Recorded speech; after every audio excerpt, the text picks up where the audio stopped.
Okay, this is section 8-6 on solving multi-step inequalities.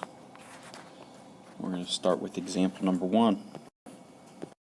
Number 1 says 6x plus 15 is greater than 9. So we're going to solve this the same way we've done in 8-4 and 8-5. Draw your line, label your V, C, and that one's a C. So we need to get that C on that side. Subtract 15. 9 minus 15 is negative 6. And then the 6x drops down. The greater than sign drops down. And then to separate those, divide by 6 on both sides.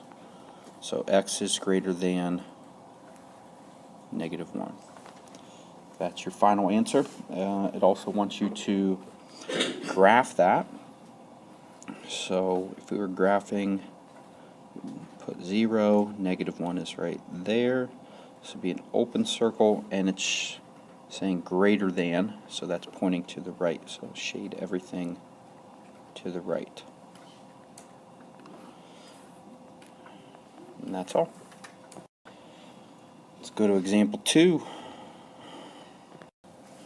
Alright, number 2 is 10 minus 3a less than or equal to 25 plus 2a. So this again goes back to something we've done previously, where you can start this problem 4 different ways. You could subtract 10, or you could add 3a to both sides, or you could minus 25 on both sides, or subtract 2a on both sides. I've told you before, I'd like to basically get positive variables first, because I think it ends up making your problem a little bit simpler. So I'm going to add 3a on both sides, but you don't have to do that. If you do it differently than me, the rest of your problem will be different than mine. But I'm going to add 3a first. That gives me 5a. Since I took this v to that side, I need to take this c to this side. So I'm going to subtract 25 now on both sides. 10 minus 25 is negative 15. We have a less than or equal to sign. 5a. Now divide both sides by 5. So what's left is negative 3 less than or equal to a. Alright, now the problem with that is because it has the number first, which this is correct, but before you graph it, you want to make sure we write this with the a first. So I'm going to read it backwards. A is greater than or equal to negative 3.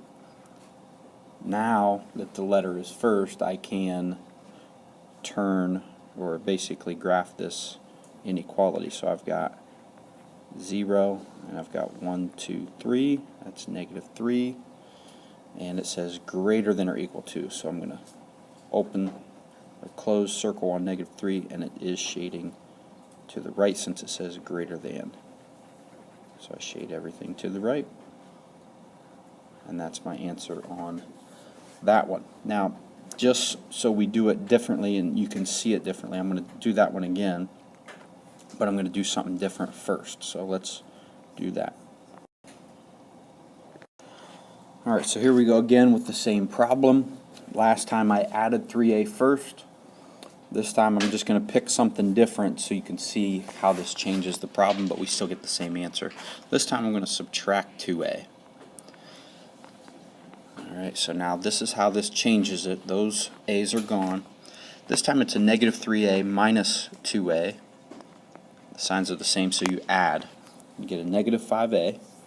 Since I took this v to the left side, I need to take this c to the right side. So this time I'm going to subtract 10. 25 minus 10 is 15. Those 10s are gone. And my sign is still pointing, my inequality is still pointing to the left. Because I haven't multiplied or divided by negative. But in this case, now to solve this, I'm going to divide by negative 5. So as we learned in last section, anytime you divide or multiply by a negative number, you turn the inequality sign to the other way. So instead of being less than, I'm going to change it to greater than or equal to. My a drops down, and then everything else you just do the same way. So now, solving it this way, we still end up with a is greater than or equal to negative 3. So So when I graph it, it's still closed dot and it's still shading to the right, since we're talking about gradient. And the nice thing about this is I have my letter on the left side, so I didn't have to do anything further than that. So that's example number 2. Let's go to example 3. Alright, on this one it says, refer to the application at the beginning of the lesson.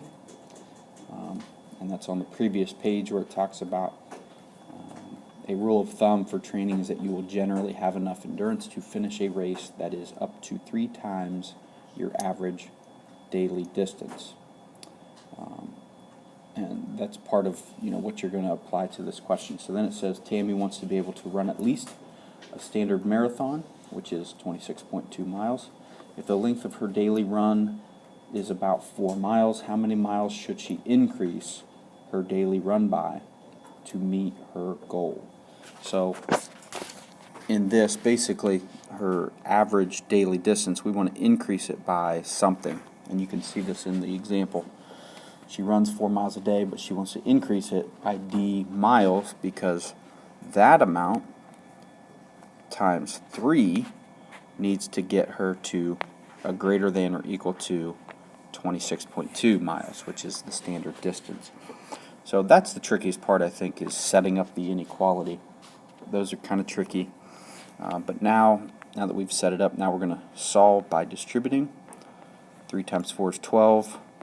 3 times D is plus 3D. Write down the rest of the problem. Now we subtract 12, 12.0. We get 3D greater than or equal to 14.2, and now divide by 3.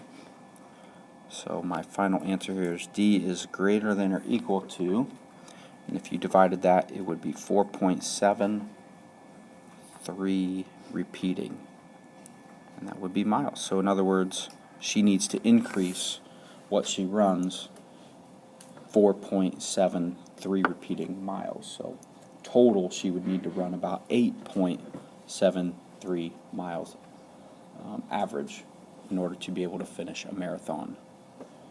Alright, and that is example 3. Good luck.